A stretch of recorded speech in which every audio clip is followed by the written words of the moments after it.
and welcome to Dustin's Kaleidoscope. I am Dustin, and I am here with Nancy Solomon, who is a senior reporter for WNYC. Thank you so much for being here. Oh, I'm happy to be here. Hi, Dustin. So the reason I want you on the show was because I actually saw your talk that you gave a few months ago at the South Orange Public Library. And I didn't get a chance to ask any questions, so I thought, well, why not invite you on my show? But, you know, you were giving a talk on your podcast series, and we'll get into that in a few moments. But can you give us a bit of your background? Sure. So I've been a journalist for, a long time, maybe about 40, almost 40 years. Okay. And I started out working in newspapers when I got out of college, daily newspapers. And at a certain point, I found myself, after about 5 years in, I found myself in a new town needing to find work.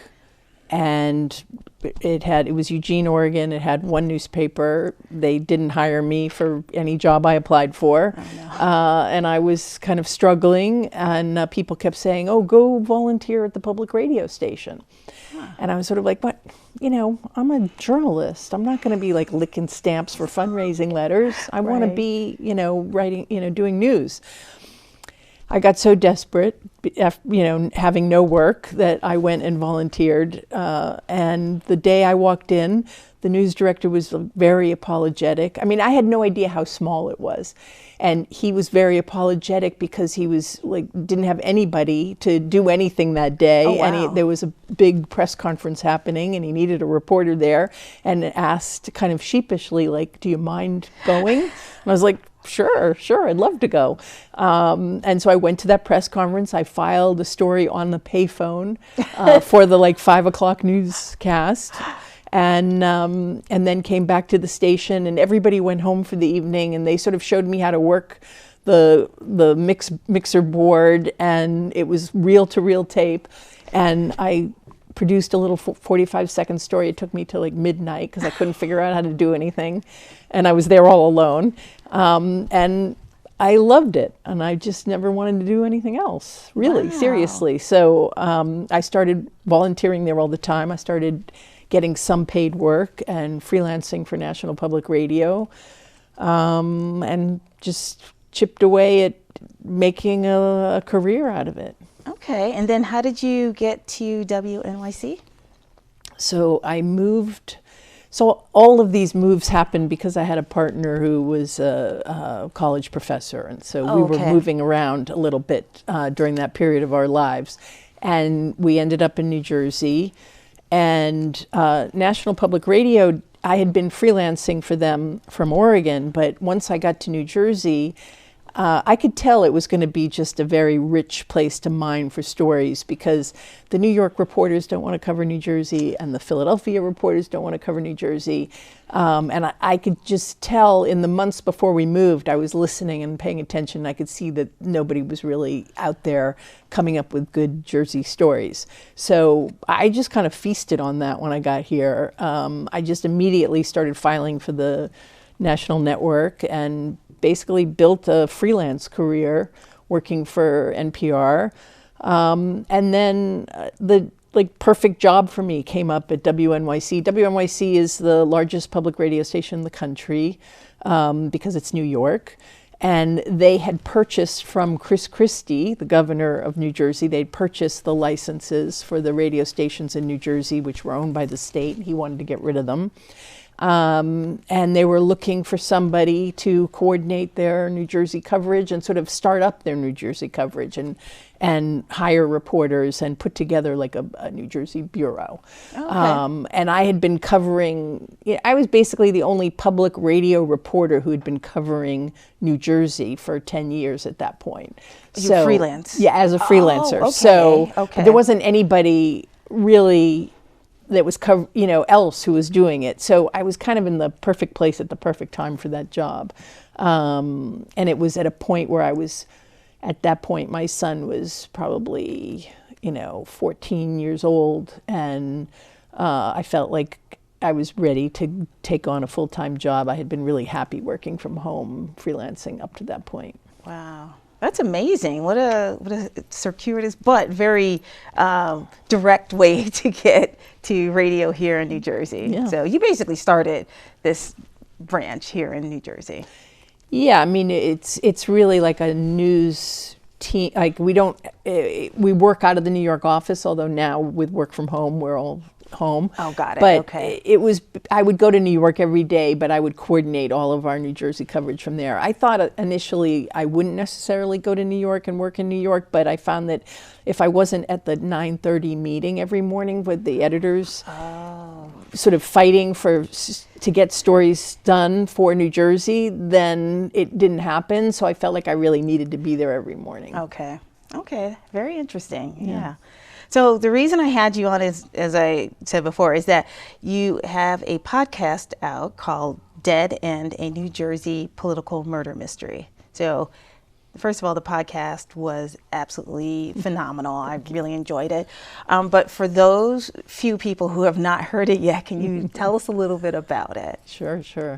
It's a true crime podcast about the murder of an older couple who were in their late 60s, maybe early 70s now, I can't remember. And so this is about John and Joyce Sheridan. They lived outside of Princeton. They were really well known, particularly in political circles. John Sheridan had spent his career working in government. And so it was very surprising and shocking when they were found in their homes, dead, and the stories that came out about what the police thought had happened in the months that followed were just, at each point along the way, if you were kind of watching and reading about it, you're just like, that's crazy, that doesn't make sense. So I was aware of it.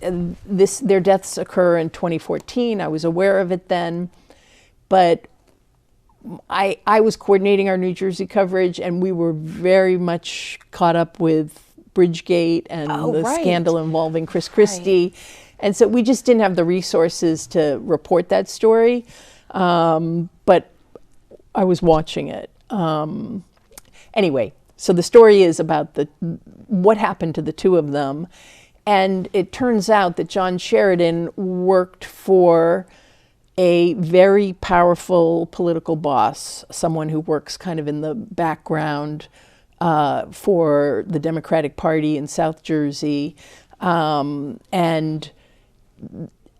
there were some very suspicious things that had happened before his death around things that involved this political machine that he was connected to. So that's what initially got me interested in the idea of doing the podcast, is that I thought, well, if I could kind of get people interested in the story about this couple and the mystery of what happened, because everybody likes a good mystery, right, and then show the connections to these complicated things that are harder to grasp, a real estate deal, state tax breaks, a political machine. What is that and how does that work? Right. So I wanted to be able to explain all of those things, and the way into it and the way to do it, I thought, was by telling this crime story. And so you chose that instead of just a report that you could have done like on the radio. And why was that? Why did you choose that medium, like a podcast versus, I think all of us radio reporters and producers, like, we love podcasts because, when I do a story for WNYC or National Public Radio, I have 3 minutes or 4 minutes, or if I'm really lucky, 7.5 minutes for a feature. And it's so frustrating when you have a lot to say and you want to tell a story with a lot of detail, to be shoehorned into those very short times. The benefit is that you have a huge audience when you're on the radio. Right. It's much harder to find your audience and build an audience for a podcast. But the joy of making a podcast is that you can make every episode as long as you want to make it, and you can just put in so much more detail and let the sounds and the tape breathe, and it's a lot of fun. And so you mentioned you could put in a lot of detail, and I have to say I think it was the very first episode when you talked about how you were meeting their friend, and she was waiting for you in the middle of the street, making sure that you didn't pass her house. I was like, the description was just wonderful. I just, how do you go about choosing, like, how are you going to start? Where are you going to start? Because at this point, I'm assuming you have lots and lots of tape. Mm-hmm. How do you know where to start? It's hard. A trial and error. I mean, we went through the beginning. That first episode, we wrote and rewrote it so many times, and just the, trying to figure out what's episode 1, what's episode 2, what's episode 3, what is the story arc, and how are we going to, cut up this story and make it a serialized episodic story. I had never really done anything like that. I had worked on long projects that are sort of like radio documentaries, but I'd never done anything that was meant to be, we wanted it to be serialized, and we wanted there to be little cliffhangers at the end of every episode. So the big debate we were having on the team was, do we start with the night of the murder, the 911 tapes, the drama of the fire and rescue people arriving, and the story of the son learning about his parents and their death, and the him driving back to New Jersey from New York, and so there was a lot of drama in that what happened that night, and a lot of emotional impact and power to that part of the story. But then we did a version like that, and some of the folks that we had listened to it, and one of our executive producers was like, but if I knew more about John and Joyce Sheridan, this would have a lot more emotional impact. The story of the 911 tapes, they're found dead, all of that. So we thought, okay, let's try episode 1, like meet John and Joyce Sheridan, and then we struggled with how to do that and what would be the opening scene, and somebody came up with the idea of starting with the memorial service, which was really great because you get right when you hear that 1,800 people attended their memorial service, you immediately are drawn in of like, oh, these people, I want to know who these people are, right?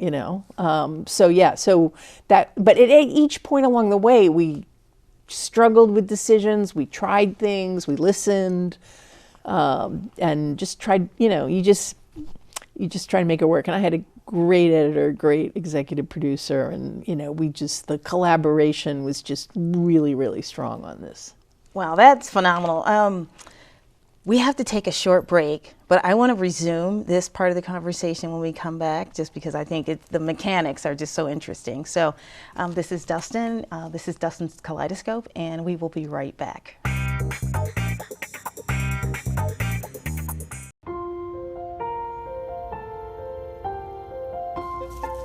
It's an onion.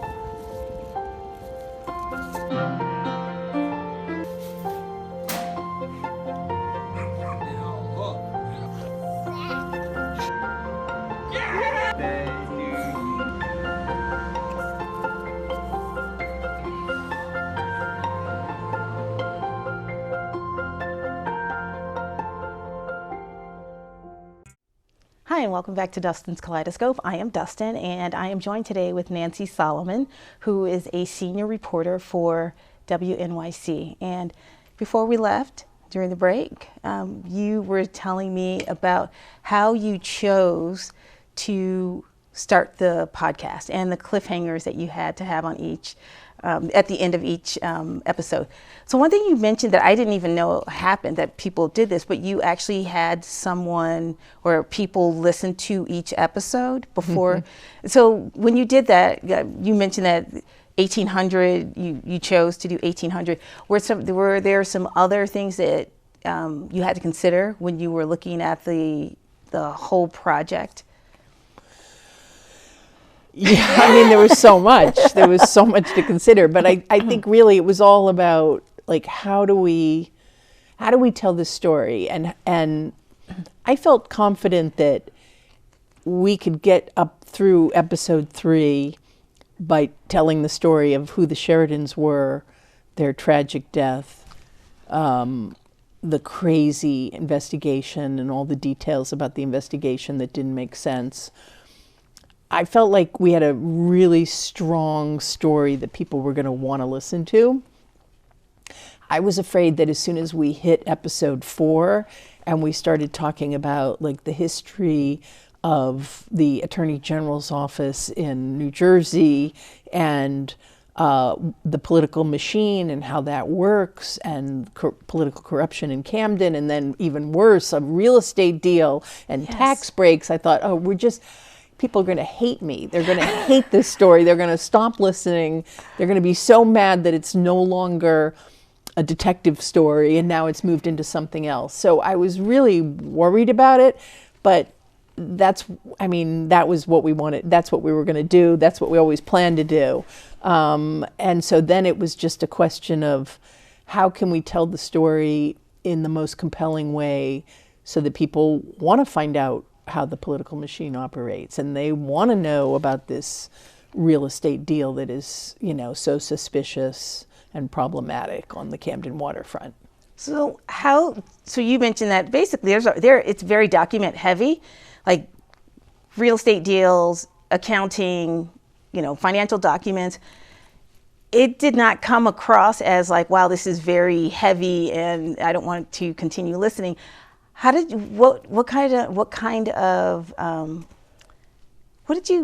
decide on, like, for example, I believe it's the Sun who talked a little bit about the box of financial records. Like, how did you choose that? Because then it's not just financial records, but you're listening to the Sun talk about these documents. How did you choose that? Yeah. I think when anybody who's a storyteller, whether it's journalism or a scripted drama that you watch on Netflix or whatever it is, I think we all are mindful about character and having a character that the listener or the viewer can hold on to. And so, these are the things that you just sort of, they're kind of the tricks of the trade. Like, you want to have a character, you want to have a sense of place, you want people to be able to imagine that place, and you want the place to be a character as well.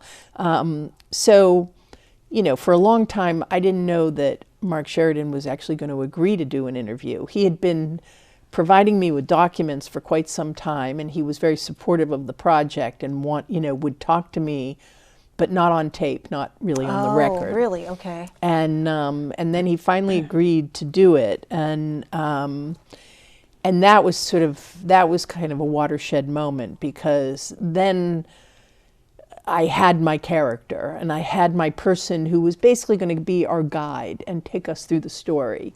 And the listener could get to know this person and imagine what they're like, even if you don't see them. It's sort of one of the things I love about radio, is that it's in some ways more like a book, that you listen and you imagine what people look like, what the place looks like.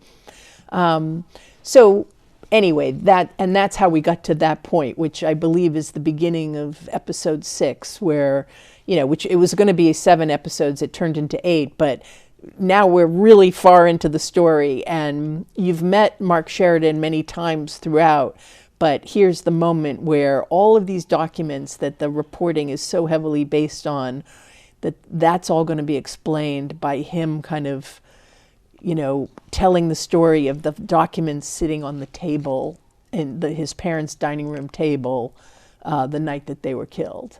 And so that's sort of my hook. Like, okay, they're not just boring documents now. They're it's a breadcrumb trail. Or a paper trail. It's like it now has some drama attached to it. Okay.